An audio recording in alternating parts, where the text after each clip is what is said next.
रुख करेंगे पेशावर का, जहां बोल न्यूज के नुमाइंदे नवाब शेर मौजूद हैं। उनसे सूरत हाल जानेंगे महंगाई की। जी नवाब शेर।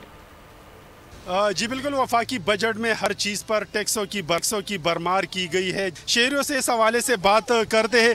जी बताइए, वफाकी बजट में हर चीज़ पर टैक्स लगा दिए, कितना असर आप लोगों पर हुआ है? महंगाई बढ़ी है मज़ीद? यार बहुत ज़्यादा बढ़ गई है सर जी।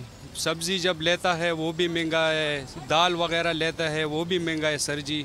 तो मेरा ये दरख्वास्त है सर जी, थोड़ा गरीब लोग है, थोड़ा से महंगाई कम करे।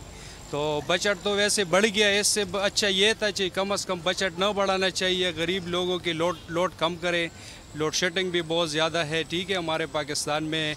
और दूसरा बात यह है महंगाई बहुत ज़्यादा है, हर बंदा बहुत मुश्किल से गुजारा हो रहा है सर जी। शहरियों का यही कहना है कि वफाक ने बजट में जो टैक्सों की भरमार की है उस पर महंगाई काफ़ी बढ़ चुकी है और उनके मनफी असरात जो है वो उस शहरियों पर पड़ रहे हैं। तो यही वजह है कि शहरी जो है वो मुतालबा कर रहे हैं कि जो बजट में जो टैक्सेस लगाए गए हैं। और अपडेट कर रहे थे पेशावर से। हमने सब्सक्राइब करें और बेल दबाएं ताकि कोई खबर रह न जाए।